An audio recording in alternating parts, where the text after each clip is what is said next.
안녕하세요. 2023학년도 가천대 논술 준반 OT 영상을 시작하겠습니다. 여러분이 이제 시험에 앞서 이제 대비하는 그러한 방법들을 같이 정리를 해볼 건데요. 첫 번째는 여러분이 어떠한 시험을 대비하고 있는지 그 시험에 대한 소개로 먼저 시작을 할게요. 그래서 여러분이 많이 알고 있는 그러한 부분이지만 그래도 정확히 알고 계셔야 되는 그러한 부분이니까 다시 한번 짚고 넘어가자면, 우선 가천대 논술은 이제 여지껏 보아왔던 논술과는 조금 다르게 교과형 논술, 그러니까 실제 내용이 여러분의 교육과정과 연결되는 그러한 부분이 되겠고요. 그 다음에 이제 쓸 때는 이제 유형 자체는 약수령에서 여러분이 알고 있는 기다란 논술보다는 조금 단답형이나 문장형으로 답할 수 있는 그러한 논술과 관계됨을 여러분이 이 시험의 특징으로 먼저 정리를 해보시면 돼요.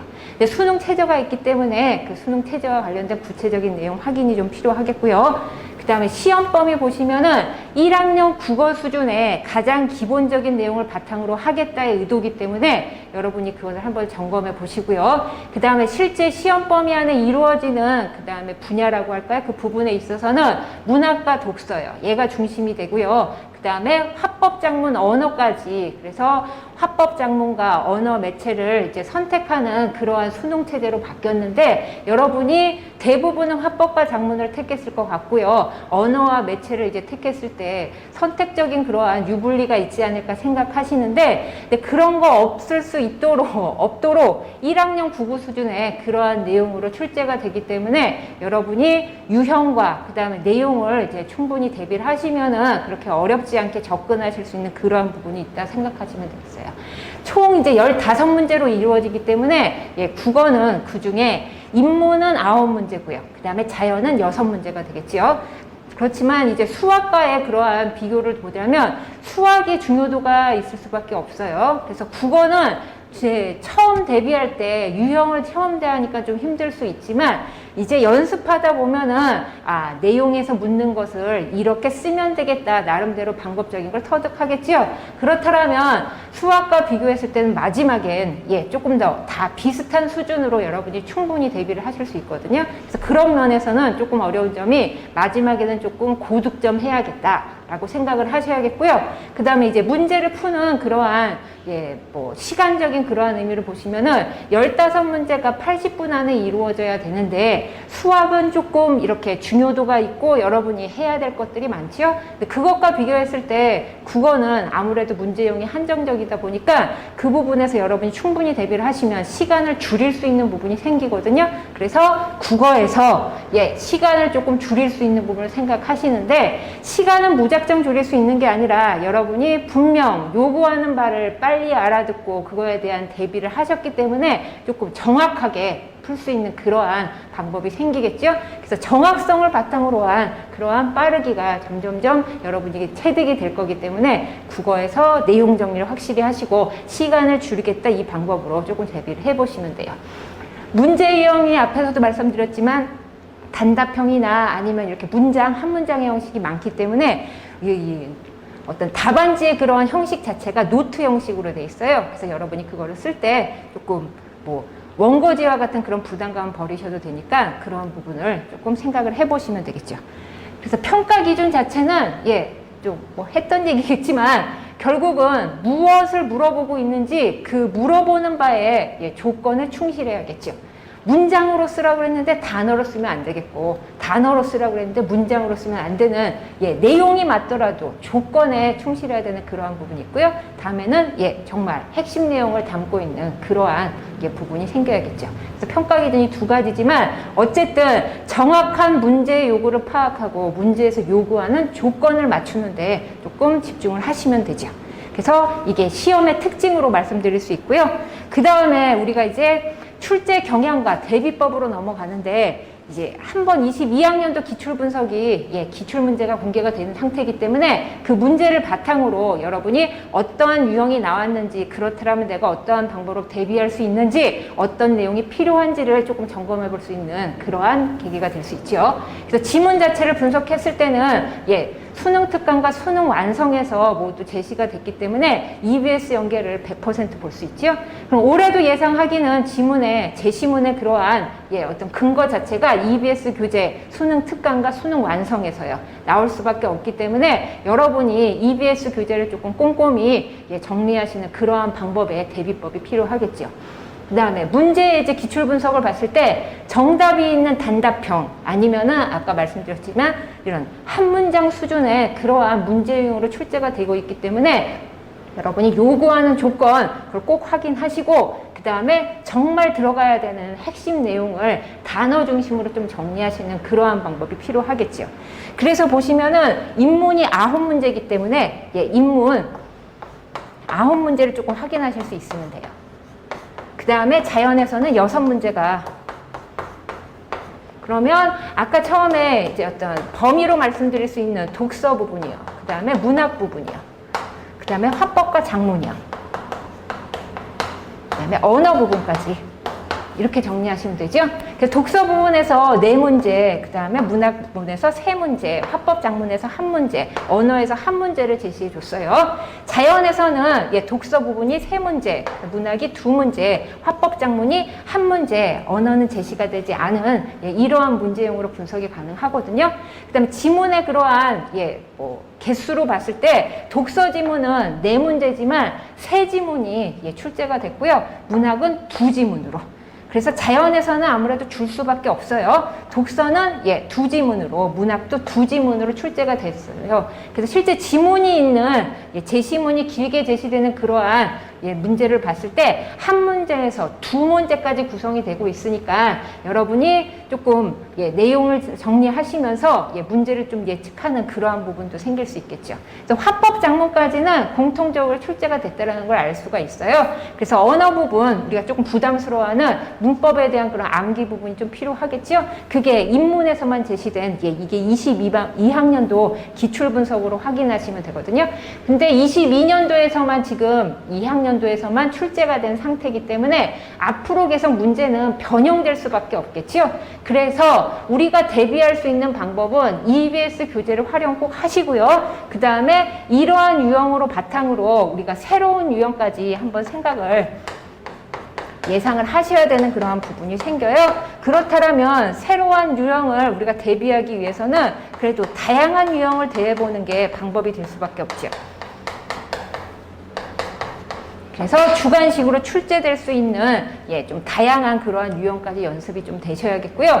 언어 부분이 인문에만 출제되고 자연은 출제 안 되냐, 이게 고정된 게 아닌 거거든요. 지금 화법 작문은 선택 과목인데도 불구하고 다 이렇게 제시가 되고 있기 때문에 자꾸 해가 거듭될수록 바뀔 수밖에 없어요. 유형이 새로운 유형을 자꾸 제시해 준다 이 뜻이거든요. 그래서 그러한 부분에서는 같이 정리하시는 게 필요한 거지, 나는 자연계니까 언어는 안 나올 거다 이렇게라고 고정적으로 생각하시면 조금 어려움이 생길 수 있다라고 말씀드릴 수 있는 거예요. 그래서 출제 경향을 보시고 그 다음에 대비법으로 EBS 교재와 새로운 유형까지 한번 생각을 해봐야겠다라고 다짐을 해보시면 되겠죠. 그럼 이러한 내용을 또 바탕으로 정리를 할게요.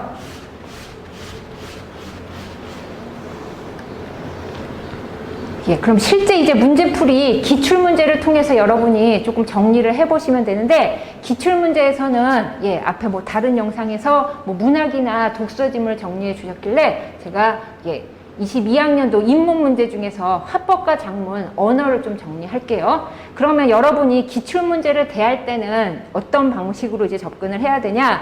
우선은 문제 유형을 보셔야 돼요. 어떠한 문제 유형이 나왔는지 그것을 확인하시고 조금 이제 대비할 수 있는 방법을 떠올리는 거죠. 그래서 문제풀이 방식이 어떻게 되는지 정확히 풀고 빨리 풀 수 있는 그런 방법적인 면을 접근하는 걸 좀 확인을 하셔야겠고요. 그 다음에는 EBS 교재 올해 수능 특강과 수능 완성으로 내용 연습을 하시는 그러한 방법이 필요하겠죠. 그럼 문제 보시면은 가와 나로 구성이 되어 있고요. 그다음에 공약을 소개하는 글이 가가 되겠고요. 나는 그 전에 이렇게 대화의 일부이기 때문에 화법과 작문이 공통으로 들어있는 내용인 거죠. 그래서 지문을 한번 쭉 보시면서 근데 실제 풀이 방법은 문제 먼저 보셔야겠죠. 그래서 얘가 첫 번째 문제를 먼저 꼭 확인하시고 이 문제가 하나의 중요도 우리의 어떤 앞길, 길잡이를 잡아줄 그러한 방향성을 제시를 해주니까 문제를 먼저 꼭 확인하셔서 그 방향을 정하시는 거예요. 나의 기억이 반영된 문장을 그러면 실제로는 가, 나로 제시가 돼 있지만 여러분이 읽으실 때는 나를 먼저 읽으셔야 된다는 얘기인 거죠. 나가 쓰기 전에 이루어진 대화이기 때문에 글쓰기에 있어서는 계획에 해당해요. 그 다음에 그것을 가해서 실제로 글 쓰는 게 이루어졌죠? 그럼 글 안에서 내용을 찾아 그 문장을 찾으라는 얘기인 거예요. 그래서 첫 어절과 마지막 어절을 순서대로 쓰시오.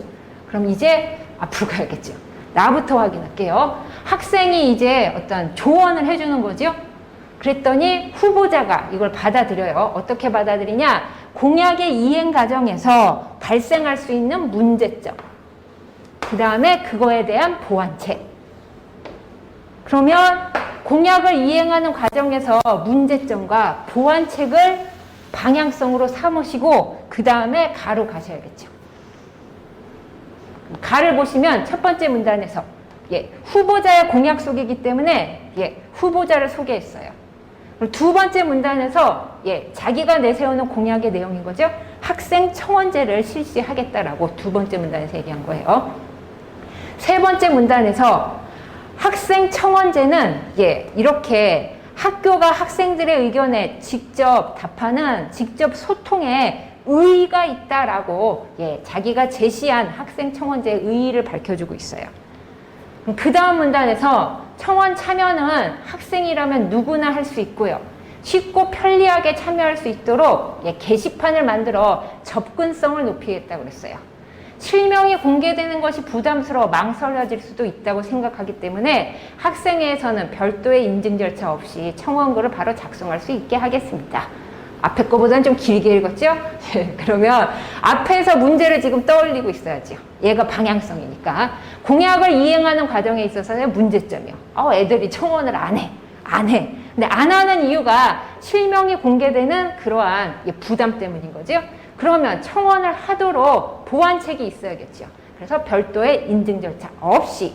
그래서 이게 중요 문장이 되는 거예요. 문장을 찾았어. 앞에서 방향성을 잡았고 그 다음에 문장을 찾았어.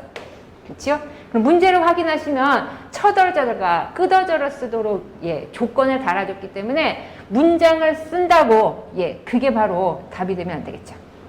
그렇죠? 왜 앞으로 갔니? 뒤로 갔니? 여기죠?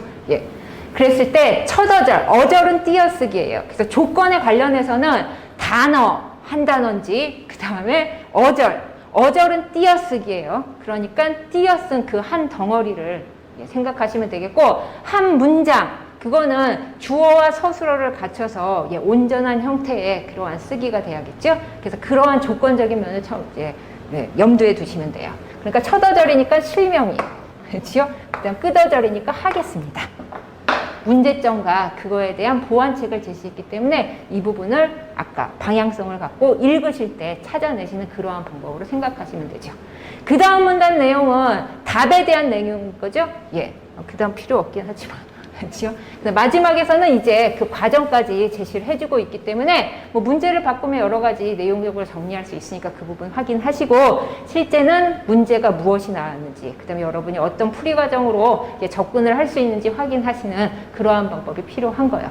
그래서 실제 배점의 유형이 첫 어절과 끝 어절이니까 5점과 5점 배분이죠. 그래서 5.5점 하는 배분이 2022학년도 가천대 논술의 기출분석에서는 가장 1위의 유형은 얘였어요. 거의 50%요. 50%의 문제가 5.5점 배분의 그러한 문제로 제시가 됐기 때문에 어쨌든 이렇게 10점을 목표로 했을 때 여러분이 최대한 많은 점수를 가져가야겠죠. 그래서 이런 것들을 좀 확인하는 것도 좀 필요한 거예요. 그래서 화법과 작문의 수준 보시면은 문제 유형이 어렵진 않지만 여러분이 지문을 독서처럼 읽어내야 되기 때문에 조금 독해력이 요구되지요. 그래서 문제에서 요구하는 방향성을 가지시고 제시문에서 지문에서 찾아내는 연습으로 조금 정리를 하셔야겠어요. 그래서 화법과 작문과 관련해서 확인 드렸고요. 그 다음에 이제 언어 부분, 좀 가장 부담이 되는 부분 중에 하나인 거죠. 그래서 문제 3번 보시면 제시문으로 해줬어요. 이게 좀 부담인 게 우리가 수능 특강과 수능 완성에서도 언어 부분만 언어와 매체할 때 정리한다면 보기 칸이라든지 이렇게 예시가 제시가 될 건데 이거는 독서 지문을 활용했거든요. 그래서 그러한 부분이 조금 부담이 될 수는 있고요. 내용 자체는 기본적인 수준의 것을 물어보지만 지문 자체가 우리가 좀 다뤄왔던 그런 것과는 다를 때 조금 부담스럽기 때문에 아까 처음에 말씀드렸던 거 새로운 유형에 대한 그러한 대비는 다양한 유형을 대해볼 수밖에 없죠. 그래서 그 부분 좀 확인이 필요한 거예요. 그래서 언어 부분 내용을 봤더니 의문의 변동을 묻고 있어요. 그래서 의문의 변동 한번 생각하시면 올해도 여러분이 지금 수능 특강 정리가 되셨을 것 같고 이제 수능 완성 붙이고 있는 시점인데 여러분이 내용 정리하시면서 예시에다 그것을 적용하는 그러한 연습이 좀 필요하겠죠. 그 중에서도 언어 부분이 다 중요하지만 실제로 이제 어떤 국어 문제에 있어서 기출에서 많이 출제가 됐던 그러한 부분은 지금 의문이 될 수밖에 없거든요. 그래서 지금 푸신 거 생각하시면 수능 특강에서도요, 수능 완성에서도요, 가장 많은 비중을 차지하고 있는 부분은 이 부분이에요. 그래서 여러분이 모든 부분을 다 정리하고 문제에 뛰어들 수는 없거든요. 그러니까 왜냐면 지금 수능에서 선택 과목이잖아요. 그래서 여러분의 시간을 조금이라도 줄이고자 대신 문제 풀 때는 정확성을 조금은 높여서 시간을 줄이고자 하는 방법으로 말씀을 드리는 건데 문제가 나왔을 때 그 부분을 한 번은 정리하셔야 돼요. 따로따로 다 정리한 다음에 내가 한 문제를 풀겠어 이렇게 하긴 좀 어렵잖아요. 좀 시간적인 낭비도 있고요. 그러니까 문제가 나왔을 때 이러한 부분에 대한 개념에 대한 정리가 좀 필요하겠죠. 그래서 이제 정리하면요. 그럼 우선 의문의 변동에서 가장 많이 비중을 차지할 수 있는 문제는 단어가 제시될 거고요. 그 단어를 읽었을 때 어떠한 현상에 들어가는지 의문의 변동으로 정리하실 수 있으면 돼요. 그래서 A, B, C를 보시면 지문에서 길게 읽다가 이 부분만 확인하시면 되죠. 그래서 A에는 복잡하고가 밑줄이 거 있었어요. B에는 직면한, C는 않고. 솔직히 좀 부담스러운 면이 이거에 대한 발음이 제시가 되지 않고 여러분이 발음하셔야 되는 게 가장 큰 조금 부담이었겠죠. 그래서 우선은 의문의 변동을 정리할 때 기본이 돼야 되는 것은 표준 발음이에요. 그래서 표준 발음을 할 수 있는 방법을 말씀드릴게요. 우선은 읽으셔야 되는데 얘를 한 단위로 보시는 거예요. 그렇죠?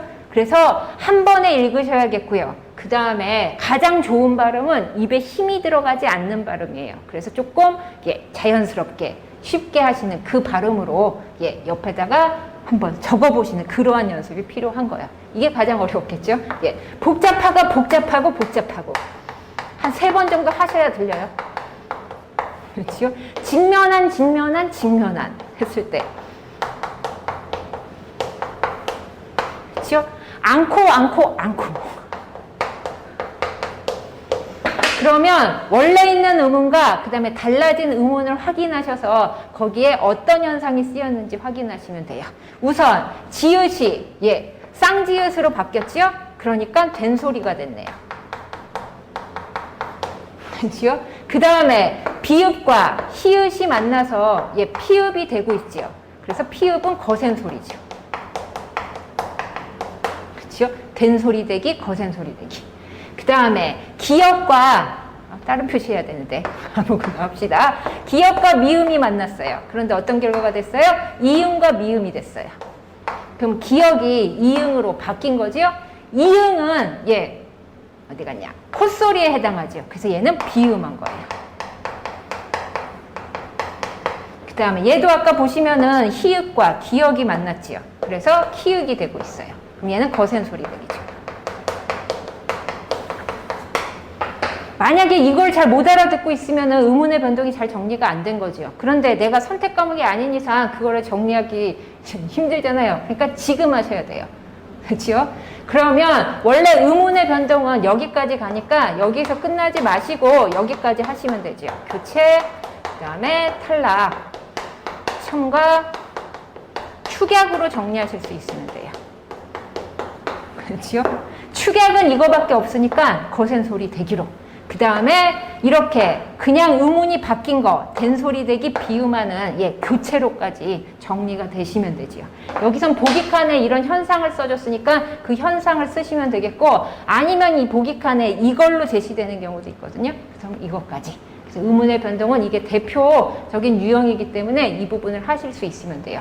근데 지금 불편한 점이 수능 특강과 수능 양성에서는 정확하게 표준 발음이 맞는지 안 맞는지는 물어보지 않았었거든요. 그러니까 여러분이 의문의 변동을 할 때 가장 기본적인 내용, 국어 1학년 수준의 올바른 발음을 한번 연습해 보시는 그러한 방법이 좀 필요한 거예요. 그래서 기출분석, 합법과 작문, 언어까지 한번 정리를 했고요. 이러한 부분에 있어서 선택 과목에 나이가 불리하고 유리하고 이게 없는 수준의 기본적인 내용일 거니까 여러분이 나왔을 때마다 정리하셔서 조금씩 쌓아가는 그런 방법으로 접근하셔야겠죠. 그럼 됐을까요? 그러면 이제 수업과 관련해서 이제 말씀을 드리면, 우리가 중수업은 이제 여러분 세대는 좀 익숙해졌지요?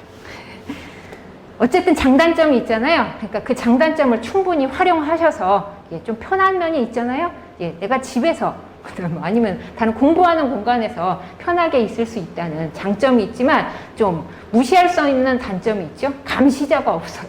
내 맘대로 막 딴짓을 할 수 있는, 좀 그렇게 나태해질 수 있는, 게을러질 수 있는 요소가 있기 때문에 그것을 보완할 수 있는 그런 방법이요. 그래서 저희가 수업 중에는 채팅창이 있으니까 필요한 부분, 안 되는 부분 채팅창을 활용해서 여러분이 질문과 요구사항을 조금 적어주셔야겠고요. 그 다음에 이제 저희가 교재라든지 이제 모의고사 프린트가 제공이 되니까 그 부분에 있어서는 답변을 다루셔서 메일로 좀 제출하는 그러한 정도의 노력이 필요하겠죠. 같은 수험생의 입장에서 모두 다 열심히 노력해서 내가 대학을 가겠다라는 그러한 마음가짐이 없는 수험생은 없겠죠. 하지만 그것이 기본적으로 꼭 필요한 의지지만 이것을 마지막까지 가져가기는 조금 공부 과정이 힘들어요. 그랬을 때 이 강의가 여러분에게 방법을 제공해 줄 수 있는 그러한 부분이 될 수 있도록 노력을 할 거니까요. 여러분도 마음가짐과 조금의 노력을 갖고 실제 다음 수업 시간에 찾아뵙겠습니다. 수고하셨습니다. 감사합니다.